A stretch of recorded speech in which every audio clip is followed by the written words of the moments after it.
Thanks for joining us today. We had a great turnout last month with our part one of our psychiatric comorbidities and addiction.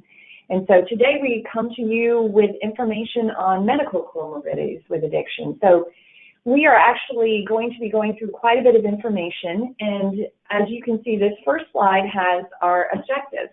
So we'll review all of these. We'll also be giving you a lot of information that you'll see in the post-test, so please stay tuned and pay attention because all of the answers to the post-test we'll be revealing throughout the next hour. So if you're all ready, we'll go ahead and get started. I'm Dr. Jorandby. This is Dr. Holbert. Dr. Kevin Holbert, welcome back and welcome new viewers. Yes, we're hoping that we have more people tuning in. We have a lot of great, very informative information to share with you. So, Dr. Holbert, I'm just going to go ahead and read through these objectives. One of the biggest ones is that we're going to highlight the risks of medical illnesses and addiction. Which is significant. It is very significant, and I believe the reason is that a lot of people have medical illnesses that they're not getting treated for, but they may also have illnesses related to the addiction itself. Now, we'll also review appropriate physical exam and lab testing guidelines. We'll go through and understand the types of illnesses that are seen with specific addictions.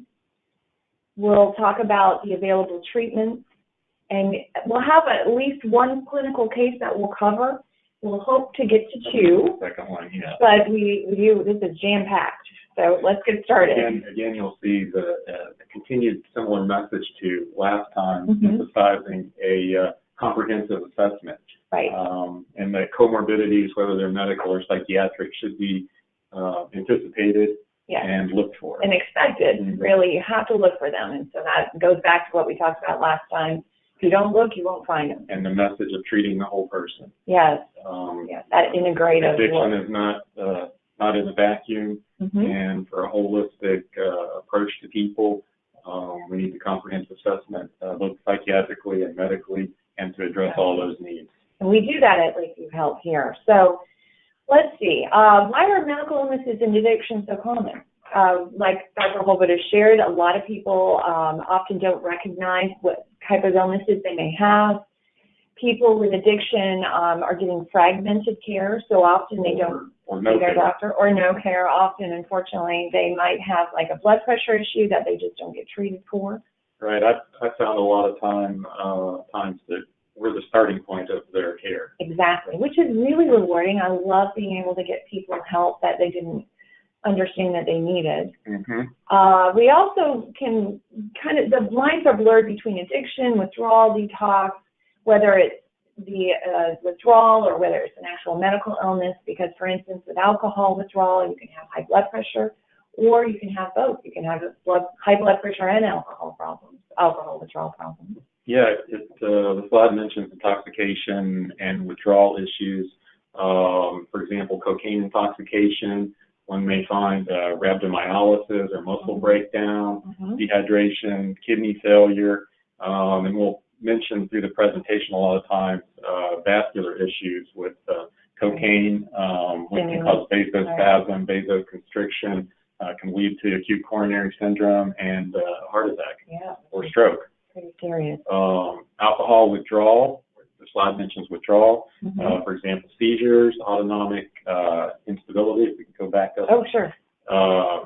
Autonomic instability, changing blood pressures, pulse, benzoazepine or alcohol withdrawal can lead to seizures. Opiate intoxication plus or minus other substances leads to respiratory depression, and as we know, the all too common overdose deaths. Right, yes, that's in the news a lot. Plus, with substance use disorders, a lot of people engage in behaviors that are just cause problems, whether it be how they're using the drug or whether it be their lack of awareness, whether that they're engaging in dangerous behaviors that put them at risk for infection or other problems. General lack of medical care, follow-up, non-compliance with medications, the route of injection, risky sexual behaviors, and other impulsive and risky behaviors. I had a patient the other day intoxicated on methamphetamine, ran out into the interstate. Oh, wow. So, yeah. yes, lots of kind of dangerous behaviors.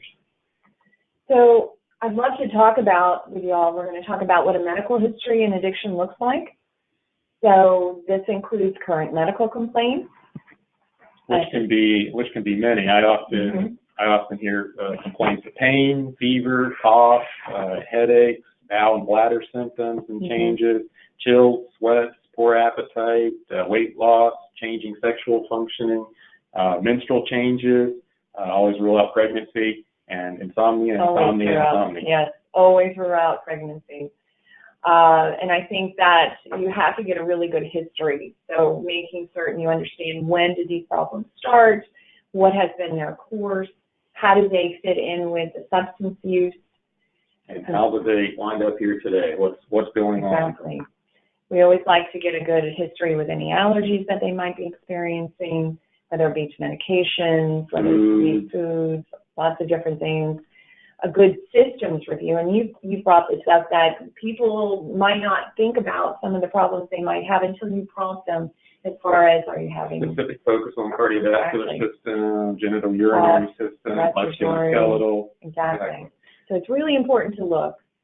It's important also to get that medication list and ask if they're taking the medication. They're really taking them. So you were sharing a case with me. Yeah, sometimes, for example, we may see somebody come in whose thyroid levels are off, for example, a high TSH indicating they might need a higher dose of their thyroid supplement. They just provide their list of their medications, but if you don't get a good history if they're really taking it or not, you may make the mistake of adjusting it when it really is just a compliance issue. Just needs to be started. Yeah, it just needs to be started. Exactly. And then we'd like to get a good history with surgeries, hospitalizations, treatment. Any illnesses that they are aware of, what was recommended treatment, did they follow up, hospitalization, what for, and what was the outcome, and records if they're available. Well, and that's very important. If someone's treated them for something and you don't know or you're not aware, that's important. And nutrition is obviously very critical. Dental care? And nutrition is often lacking, which is going to lead to higher risk basic vitamin levels. Deficiency and increased risk for infection and other problems. Dental care, yes, is often lacking. And what I found here is that often people will believe that their symptoms just started here, whereas in previous times in their use, it's just been masked. They probably had symptoms. Like someone using a pain medication and they develop a toothache and detox. It all was just started when I got here. A lot of times it was probably something more chronic. So that's a frequent issue. May see dental pain with the dental abscess, pain, elevated white count, fever, and that's a common source. Exactly. And then a good social history is important, knowing who they're spending time with, what their relationships are like, because that all can play into their medical illnesses and give an idea if there's been any change in functioning. You can get a developmental history, what's their level of achievement, school level, legal problems, repercussion, relationship problems, all that's important. And then immunizations, which seems to be, maybe some of you might feel it's out of place in addiction, but we're actually seeing a hepatitis A epidemic here in the state of Florida. Kind of a resurgence, yes. Lots of people, if they have their immunizations, they haven't had any since their first year of life in all cases. So they may need boosters. If they haven't had a Hep A immunization, that may be important. Everybody needs an influenza immunization, depending on age. Or even just a compromised medical status and immune system being low. So these are all things that we think about when we see patients here at Lakeview. And also, you may wonder if they've had their tetanus booster or pertussis. MMR. Exactly. And whether they've had in other areas of the world the TB. Good point. Because some people get the vaccine and they might test positive. So it's always important to get a really good history for what immunizations people have received. So thinking about the physical exam, of course we start with vital signs, and that's very important to see where their pulse and their blood pressure, their temperature is. And that's part of the early assessment in triage. Sometimes somebody will present with unstable vital signs and no status changes. That may be an indicator they need more emergent and higher acuity medical care, such as going to the emergency room right then before they even are. You can come in for detoxification with us. Mm-hmm. And this is where it really becomes important, that holistic or comprehensive approach, because we start from head to toe. We look at skin. So skin, it can tell us a lot about someone's health. We can look for track marks from IV injections. Possible abscesses, skin color. Skin color can tell you if someone has liver disease. Pallor, anemia can be a clue. You can have angiomata, which is clusters of arteries and veins that are broken. So these are very important to do a good skin evaluation. A head, eye, ear, nose, and throat evaluation is critical. We're looking for all sorts of signs here in the head and neck, such as problems with the eyes, pupil constriction or dilation can tell you if they've been recently using opiates or if they're still not quite in withdrawal yet. Yes, I definitely use pupillary exam and look for nystagmus. Nystagmus, so I think that deserves its own kind of little blurb to talk about, because nystagmus basically is abnormal eye movements. If you've ever been to the doc and they move their finger in front of you, they're looking for nystagmus. Abnormal rhythmic eye movement. Exactly, and that can be found in a number of different intoxications or even substance use problems. Alcohol is common. Alcohol is a common one. And you can share that they even use that test. Used as part of the field sobriety test. So with hopefully anyone will experience that assessment out there. True. So with alcohol, for instance, it affects those normal eye movements. We're also looking for changes in the oral cavity, could be related to tobacco use. Exactly. I recall one gentleman that had what appeared to be an aphthous ulcer initially on evaluation, and we continue to monitor that, treat it. Found to be non-healing. We referred for a biopsy, and it was found to be a cancerous lesion. So he was referred out for a catch so early, because you can get treatment for that. We also see things like stimulants and opiates cause severe dry mouth, decay in the mouth, tooth loss, which can also affect other parts of the body, the heart. So it's important for a really good exam of the head and neck. Cardiovascular risks, those are common with substance use, not just with alcohol per se, but with stimulant use as well, or even IV drug use. So we're going to be listening for heart rate, rhythm, murmurs, ask the patient if they had a history of murmur, if there's some change in it. There's definitely, in addiction, a risk of arrhythmias and valvular disease. And also, I'll add on their pulmonary exam, listening to the heart or the lungs, exactly. And listening for any abnormal findings that could indicate pneumonia. Decreased breath sounds or other abnormal pneumonitis is not uncommon. And then, of course, liver disease, which is a very large category, but you need a good abdominal exam. Yeah, look, listen, and feel. We're going to look for things on the outside, listen for abnormal bowel sounds, absent or unusual bowel sounds. And a good exam, for example, looking for an enlarged liver or tenderness, guarding, anything that could indicate something peritoneal cavity is going on.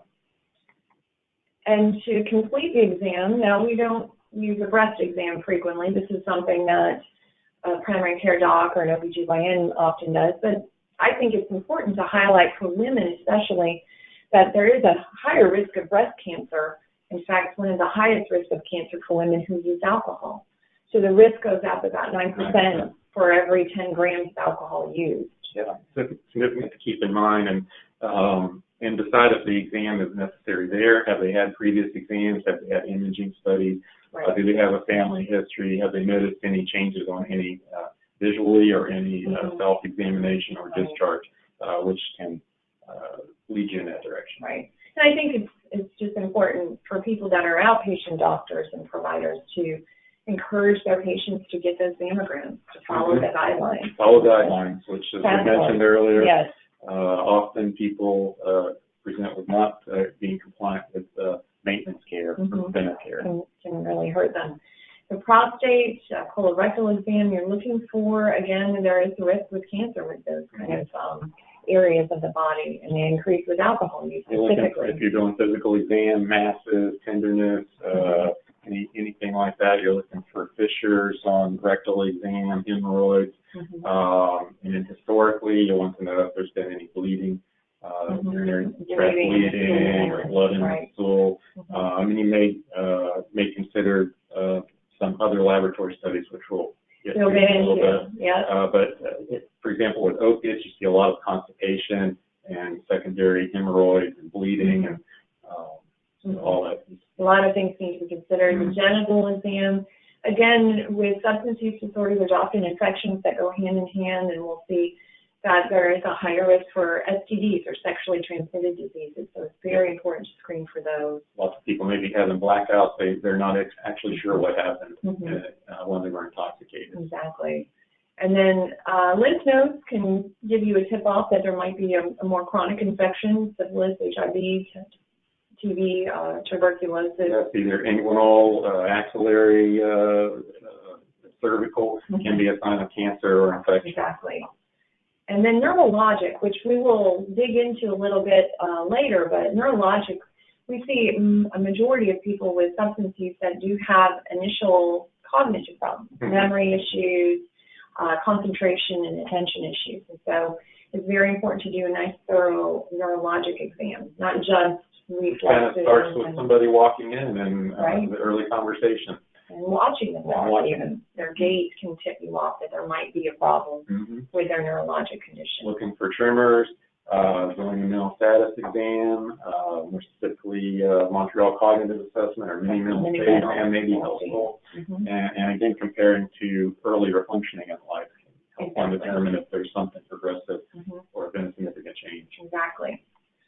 So here are the important medical tests, and these tests should also include the very basic urinalysis and urine drug screen, but and a blood alcohol. And in addition, though, thinking about those medical issues, we want to see that people get a CBC, a blood count, metabolic panel, which includes liver function testing. Yeah, just to kind of expand on the EDC and CMP, for example, CMP, we may be looking for evidence of infection with an elevated white count, evidence of anemia, evidence of clotting problems, chronic alcoholism. Metabolic panel, we're looking for electrolyte balance, blood sugars, kidney function, liver function. Really tells us a lot. It does, and often those areas are very much out of balance.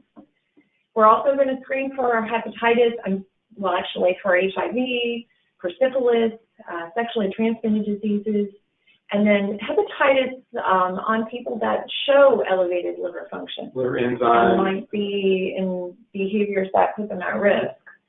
Often people are asymptomatic, and even liver enzymes may be normal for some time in early infection. So if there is a risk, a history, or somebody just wants to get tested. The list mentions a lipid panel. May not be always the first line, but if somebody has other cardiovascular risk factors, metabolic syndrome, been on atypical antipsychotics for a period of time, you do see dyslipidemia and hypertriglyceridemia with alcoholism, which we usually need a follow-up test, and we'll clear up with appropriate diet, not drinking, exercise. So it doesn't necessarily mean somebody will need a. So some of these tests are more appropriate for an ongoing outpatient evaluation. Exactly. PPD we get on everybody. So that's a PPD screening test. Cancer screening. As appropriate. As appropriate. It can be, starting with the history and physical exam. If somebody needs a pap smear, somebody appears indicated to get a PSA, prostate specific antigen, a little bit controversial if you're suspicious for it. Also could include colonoscopy and endoscopy. That's probably something we have referred for more here. We have. As people have complained about GI symptoms, maybe dysphagia, maybe swallow right, bleeding. We've obtained GI assessment for that. And we can often get that done while they're here at Lakeview, which is very, very helpful because then we can get them the care that they need. So common medical illnesses that we see in addiction, and what we've done here is we've broken it down into systems of the body. So we're going to start out with the heart, or the cardiovascular system. And we've selected the top 3 substance categories that we often see, although these aren't comprehensive, these are the most common. So for instance, with the heart, if someone is using alcohol, it's common to see arrhythmias. Arrhythmias, cardiomyopathy basically is an enlarged heart and the muscle is not functioning and pumping correctly. Fortunately, if that's earlier on, that can be reversible with abstinence. People may complain about palpitations and atrial fibrillation and dizziness. Exactly. But yes, rhythm abnormalities, heart muscle dysfunction, and coronary artery disease. It's pretty common. In cocaine, you're seeing a lot of similar things. You've got a lot of risk for arrhythmias, hypertension, and as you had mentioned earlier, myocardial infarction, heart attack. Without even underlying vascular disease. Exactly. And then opiates. Often with opiates, people who might be injecting opiates, heroin or other types of opiates, they have a risk with bacterial endocarditis, which is an infection of the heart valve.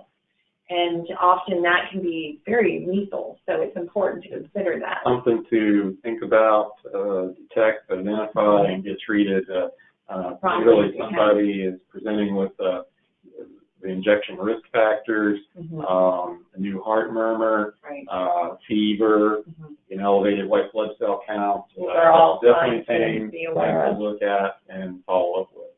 Something such as blood cultures and an echocardiogram. Exactly, and a cardiac consult. Cardiology consult.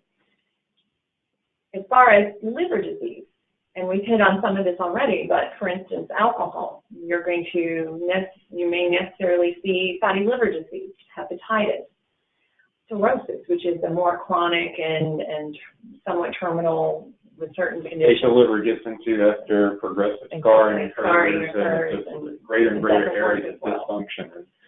Fatty liver disease, fortunately, can be reversible. It is, but there's that progression that you kind of reach that point of no return. Portal hypertension, which is the veins of the vascular system of the liver, becomes basically hypertensive and can cause problems with liver function as well. And fluid accumulation and dilation of blood vessels, really. And a couple of things that come to mind are abdominal fluid accumulation or ascites, which is another thing we could have mentioned that we see on abdominal exam, and esophageal varices or dilated vessels around the esophagus, which can bleed and be quite dangerous, require endoscopy too. Or even transfusions if people have lost quite a bit of blood.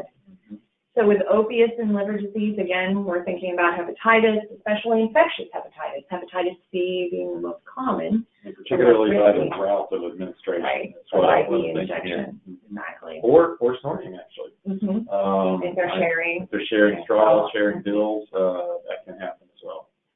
And then with cocaine, we're seeing risks with ischemic necrosis. Anytime you're dealing with a stimulant, you do have that narrowing of the vascular system. So that's where that comes into. Again, the infectious hepatitis with sharing the straw or the bill. And we can test for that with a full hepatitis panel, or if we're more focused on hepatitis C, obtaining the hepatitis C antibody, which does tell of one's past exposure. Again, we would follow up then after that with a viral load to confirm infection. As far as infectious disease, again, we've hit on a number of issues. Exactly, you did. Alcohol, pneumonia. So someone who might be drinking heavily might aspirate, and whether it be food or salivary liquid, and that can cause a fairly significant pneumonia.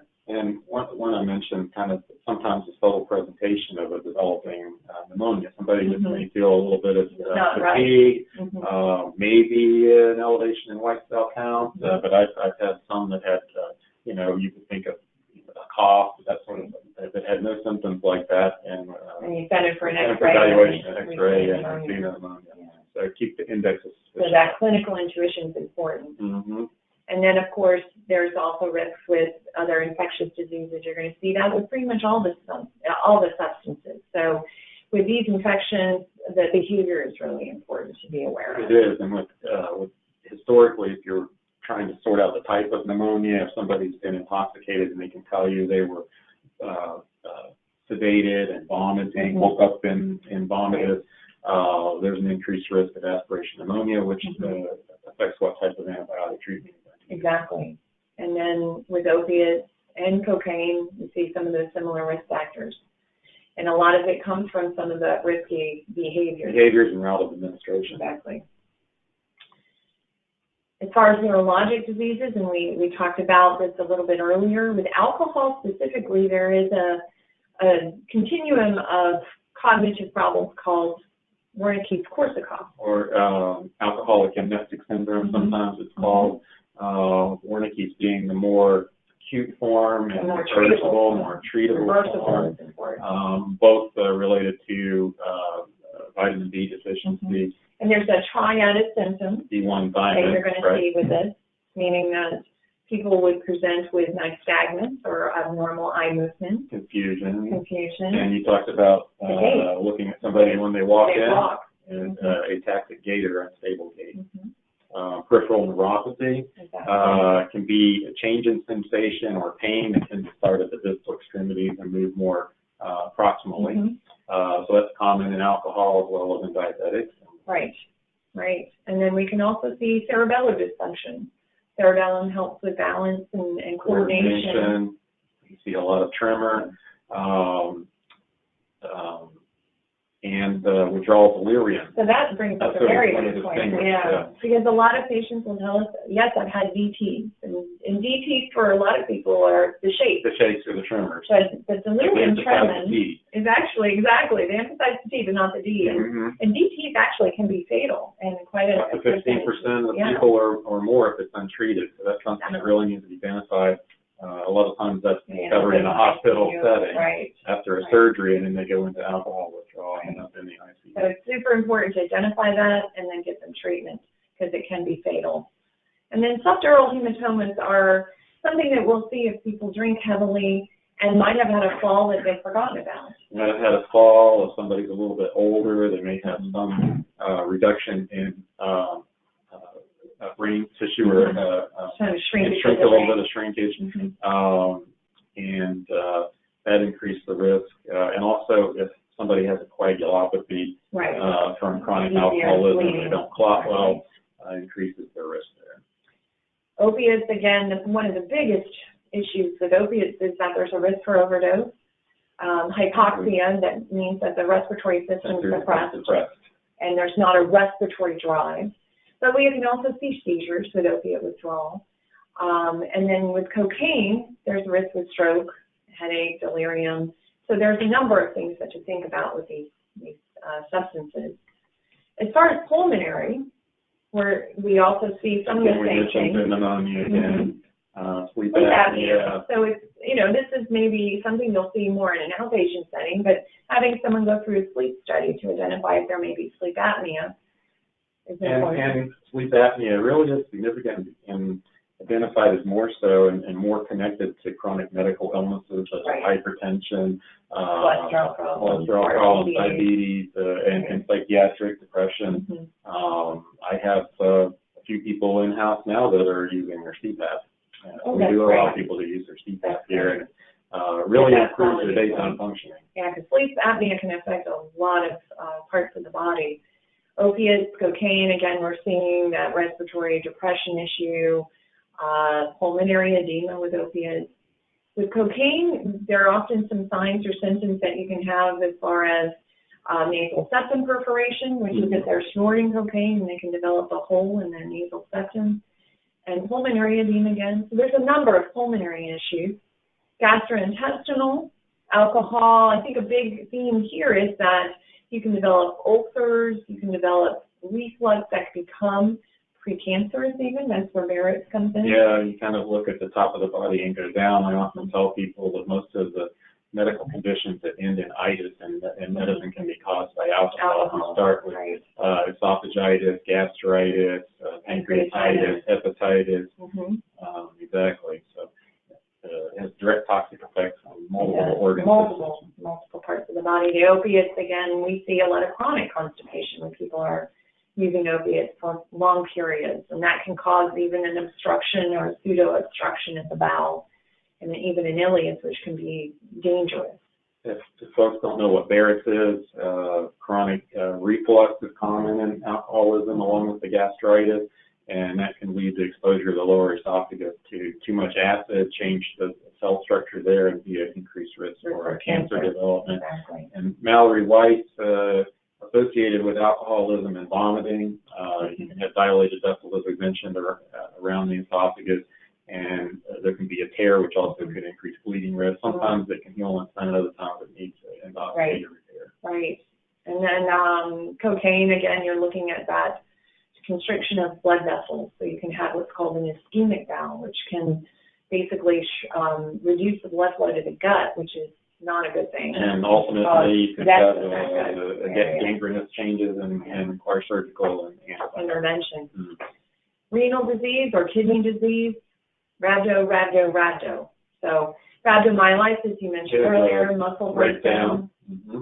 And the myoglobin from muscles, other breakdown products can basically clog up the kidneys and lead to acute renal failure, and often they require aggressive hydration to clear that up. Exactly, or it could lead to chronic renal failure. It can lead to chronic renal failure, and you're looking at electrolyte abnormalities, uremia, which can lead to mental status changes. Toxic brain, and exactly. A lot of serious things can happen with the kidney. So here's we're coming to a case. Yeah. All right. So I'll take the lead on this one because this one is actually somebody that I treated. So this is Mr. EJ, and he came to me with complaints that his marriage was falling apart. A common complaint. It is, unfortunately. Older gentleman, football player, successful businessman, and he was involved with a motor vehicle accident 2 years prior. So you immediately wondered what trauma may have come out of that accident, what trauma may have come out of his football playing, sports. Exactly. Thinking back concussion, brain injury. He presented because his wife had given him an ultimatum. She had found that he was unfaithful. He was engaging in dangerous behaviors. He had been spending money recklessly, missing work. Work performance was suffering. Plus, he was actively drinking very heavily, 2 to 3 bottles of wine per night, sometimes more. And his primary care doctor had identified some medical issues, enlarged liver. He had been diagnosed with depression. He was having memory loss, irritable mood. His alcohol use had escalated quite a bit over the last 6 months, and he was not able to cut down compulsive use, frequent withdrawal symptoms the next day. And you see past that suicidal ideation on there, something that really needs that's a real red flag. A red flag to pay attention to. So on his medical history, we found that he had been diagnosed with a large liver, fatty liver. He had hypertension. Again, that automobile accident came up. His BMI was elevated, but then we have the obesity range and all the risk factors associated with that. Exactly. Sleep apnea was suspected, and then he was scheduled for a study. This is an outpatient that we're talking about here.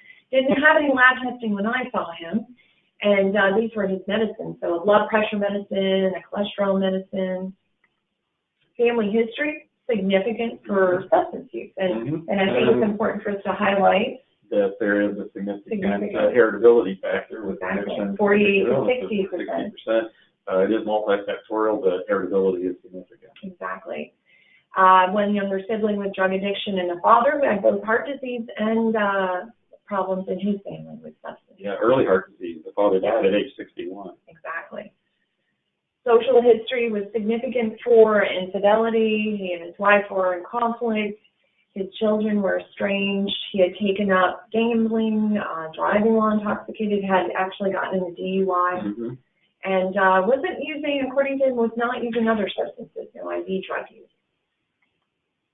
And as we mentioned, his primary care doc had diagnosed him with depression, suicide attempts, but like you had said, that red flag was passive thoughts of suicide, meaning that he had thought about not being alive, not wanting to wake up in the morning.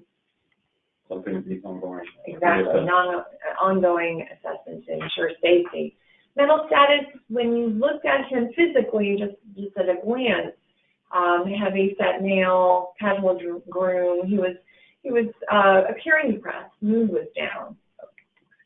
Affect restricted, and he was having some word finding, which was a red flag too, to suspect that there may be some memory issues or some cognitive problems.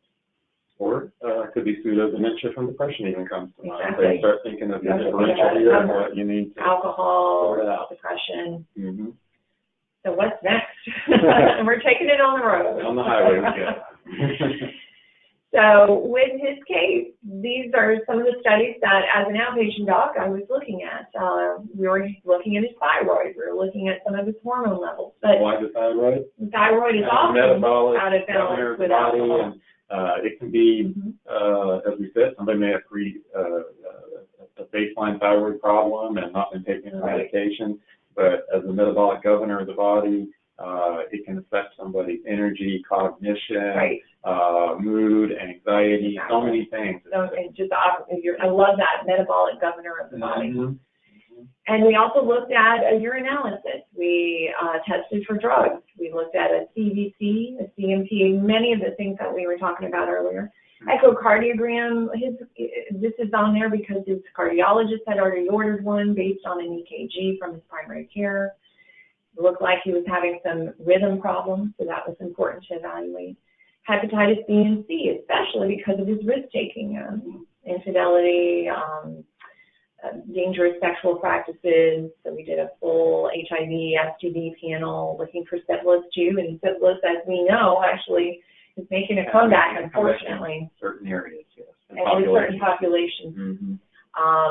Sleep apnea study, because he had been told by his wife he was snoring heavily and at times stopped breathing at night. And the neurocognitive studies were important to look at because, again, like you said, that differential includes depression, but also possibly alcohol-induced memory problems.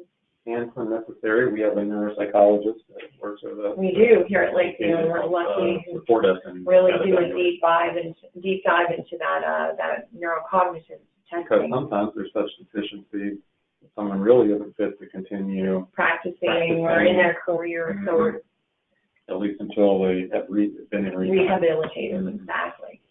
And people do have that ability to do that, to get treated and to improve. So this is an example of a substance interview, and we feel that if you follow this interview closely, you'll capture a majority of what you need to make a good diagnosis. So looking at age of first use, patterns of use, treatment history, knowing what's worked before, if they have had a period of sobriety, if they've used medications for relapse. And what happened, if they did attempt to quit or cut down, what happened? What happened? Were there withdrawal symptoms? Were they able to do that successfully? And how did they feel during periods of abstinence? Exactly, because that can tell you if they have an independent mood disorder or if it's related to substance. What's caused relapses, knowing that they have certain triggers and how they can manage those in the future. And then always doing a good risk assessment, risk of withdrawal, if there's dangers for seizures, a history of trauma. And here at Lakeview, it says everyone for trauma. We identify people that might have PTSD that needs to be treated and hasn't. And we always feel it's important to review that DSM-5 criteria. Summary criteria.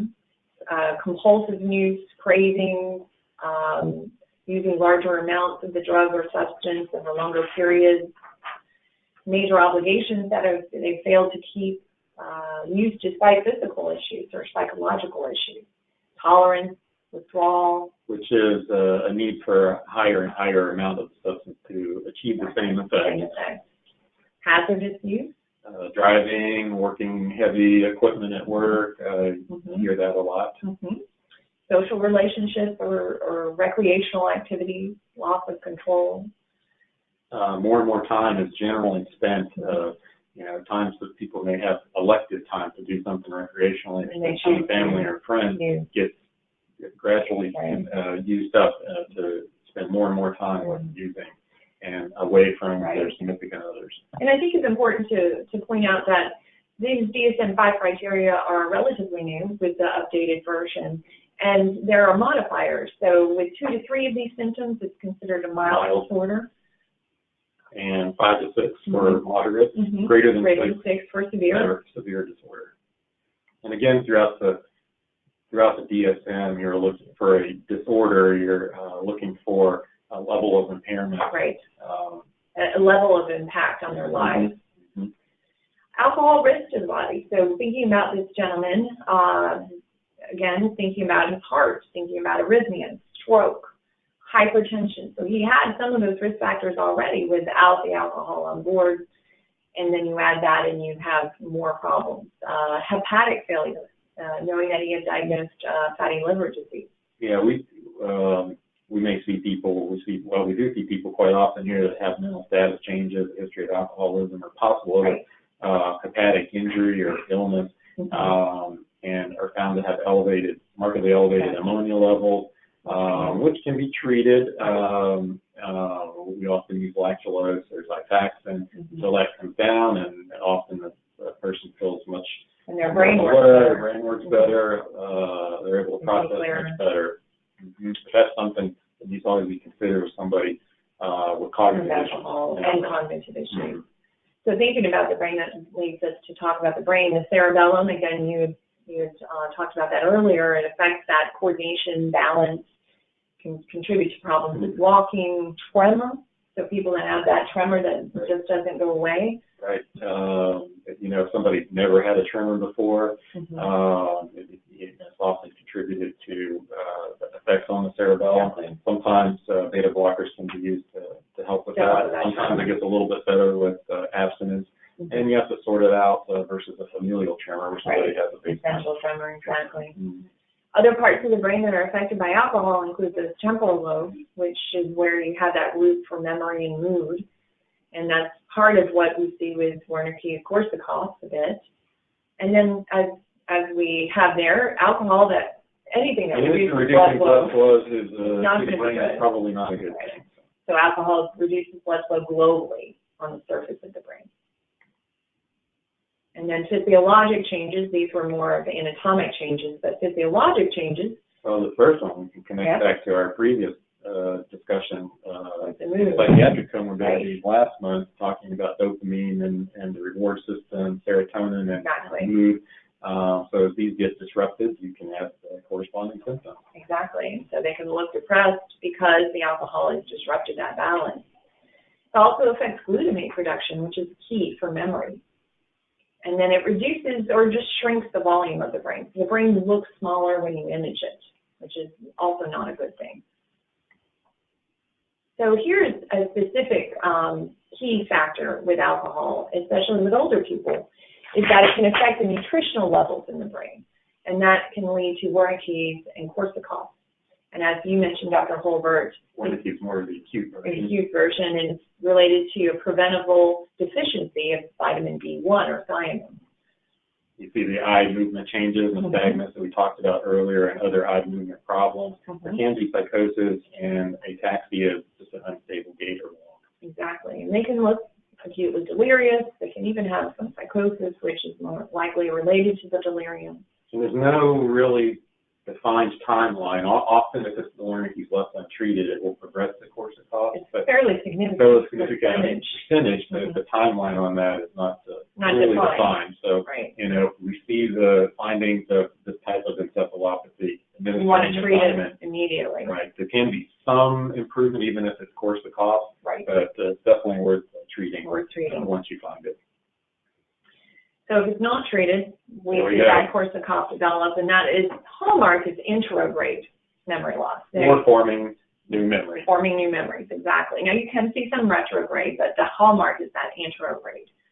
Apathy, lack of insight, and your favorite, confabulation, which really is, it's not an attempt of one to deceive, but it's a filling of kind of memory holes with things that may be parts of other memories or partly true, or really just a created timeline of events in their memory that really didn't occur. Don't quite fit, exactly.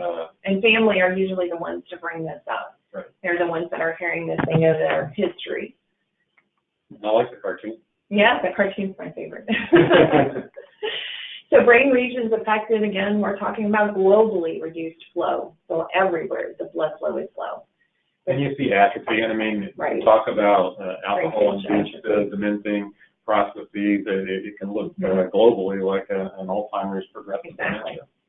And it often is alcohol and preventable, and I think that is a key theme. Well, that is a very key, that this timeline can often be prevented. Exactly. One doesn't have to go down this path.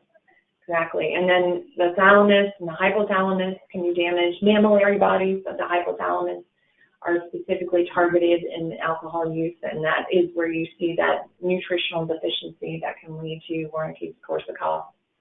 And the PET studies, like we showed some imaging the last month, brain imaging, and lower blood flow and glucose indicated to show reduced brain activity in certain areas by measuring the glucose metabolism.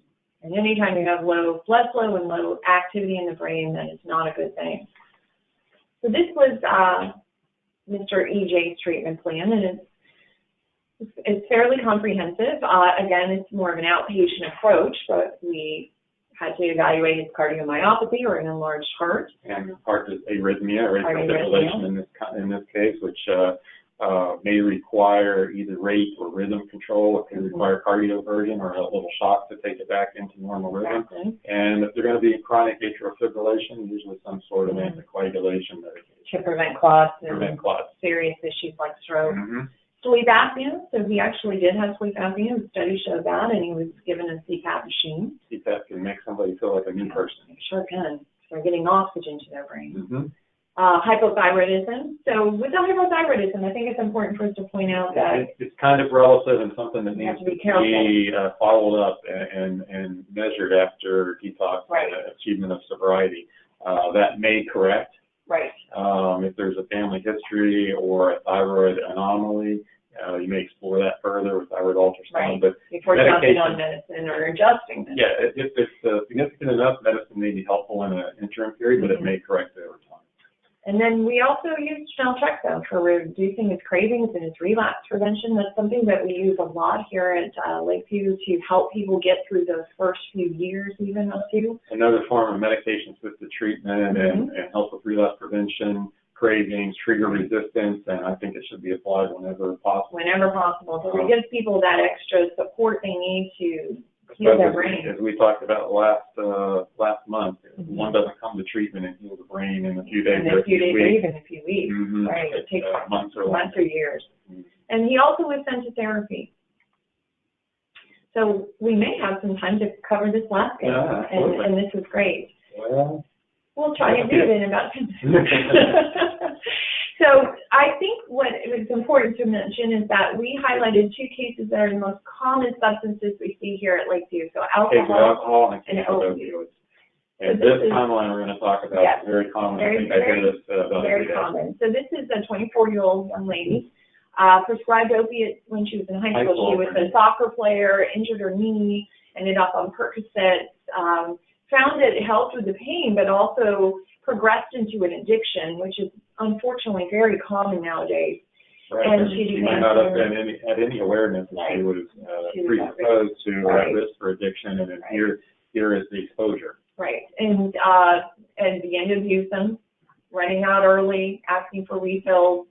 Doctor basically started cutting her off, and she couldn't get the pain medicine. And then it leads to withdrawal and discomfort, increased pain, other withdrawal symptoms. And then somebody starts looking around. And they find, unfortunately, heroin is a cheap alternative. And often a friend will introduce them to another option. And in this case, may have been heroin, which is romantic partner, exactly. IV use quickly followed, unfortunately, which put her at risk for some things that we'll go into. So when we saw her, she came into the facility, and she's anxious and withdrawal.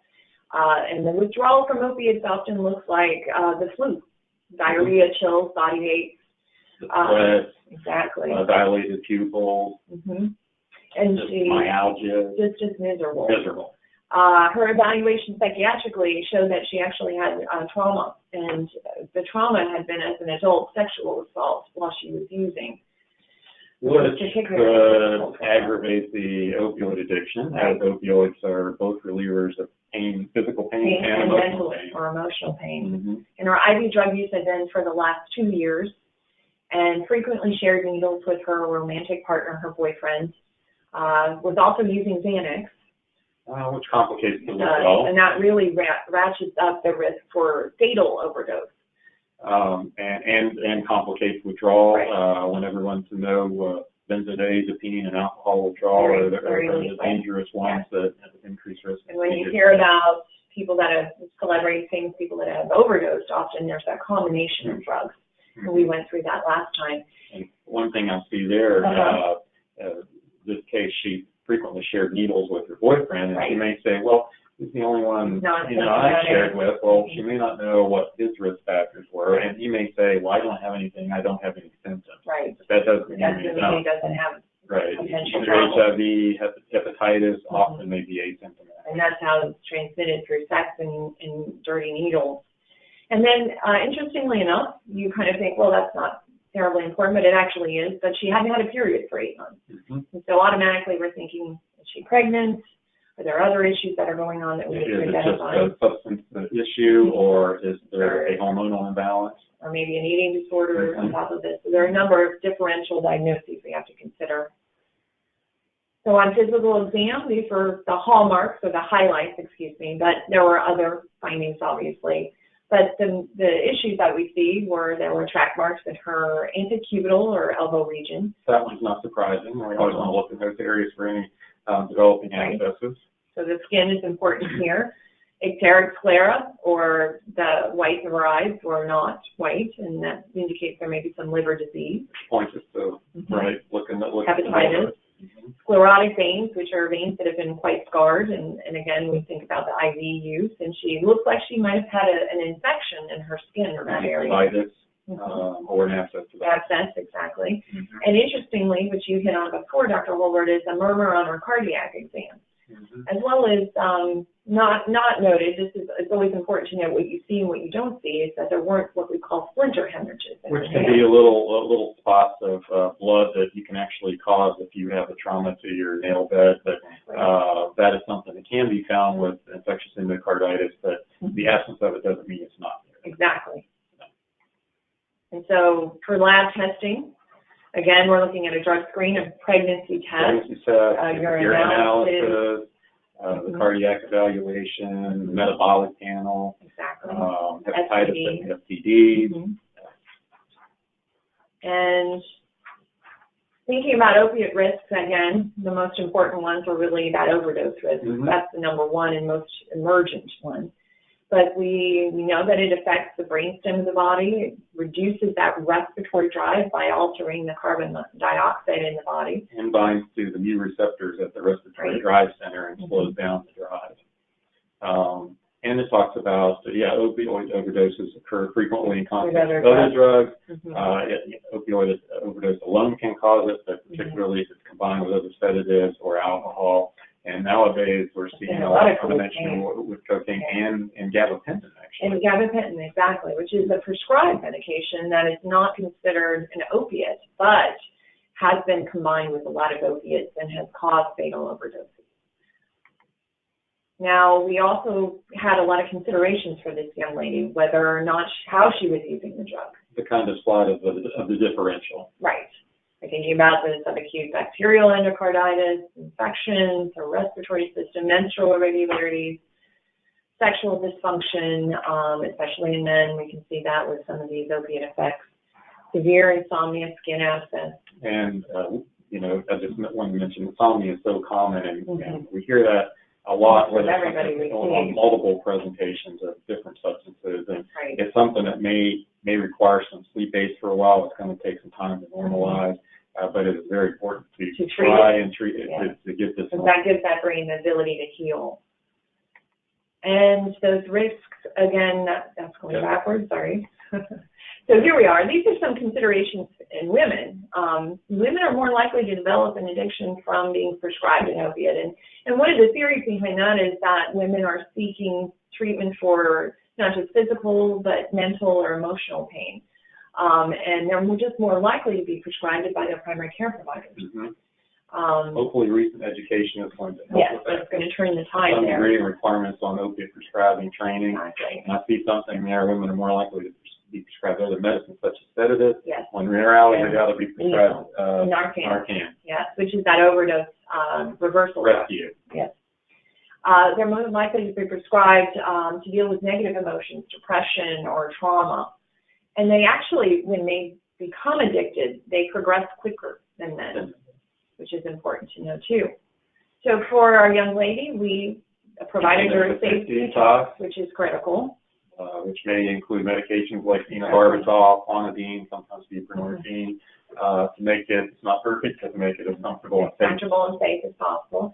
For that heart murmur heard on exam, she got an echocardiogram, which showed vegetation or abnormal growths on the heart valve, and we called for a cardiology consult to evaluate further. Unfortunately, she was diagnosed with hepatitis B, which initially you do that antibody test. You do the antibody test, confirm with the viral load or hep C RNA, and fortunately today, there are newer medications and combination medications that make the treatment much more tolerated. Exactly. It's effective. 3 months of treatment is pretty 2 to 3 months and good effectiveness, and maybe have a combination medicine of just taking one pill a day. Right. Or used to be weekly injections and serious months or a year. Months or a year. I know, or up to a year. We treated her for an STD, trichomonas, skin abscess, and PTSD evaluation, because she had revealed on initial testing with us that she had been sexually assaulted and had trauma. So it was important to identify those because it gives us a better way to prevent further relapse in the future. And that goes back to what we talked about last time. Approach. Yeah, the holistic approach. So additional treatments for everyone. And this is kind of our summary slide. And obviously, we have kind of covered a lot of this in the last month, but we really feel that the themes here are to look and evaluate, not just for psychiatric issues, but medical issues. Don't look through blinders. The broad scope approach, good history, physical exam, collaborative data. If you can get the team medical, if you can get previous, records, you can correspond with other providers. It's all helpful to the patient. And then the holistic approach, diet, exercise, control those cravings, and prevent relapse, meaningful activities, treating dual diagnoses. Fill the time with pro-health activities again. Right. And sometimes that might involve a sober network. Right. That plans these activities together. Yeah. And always consider dual diagnosis or co-occurring multiple disorders, actually. Exactly. That's always, it's more the expectation than the exception. Yep. So this wraps up our webinar for today, and we're delighted that we got through it, and we're able to share all this great information with you. Good luck on the test. Yes, thank you. All right, thank you. And we'd like to open it up for any questions that anybody has. Any of our attendees that would like to ask a question to Dr. Jorandby or Dr. Holbert?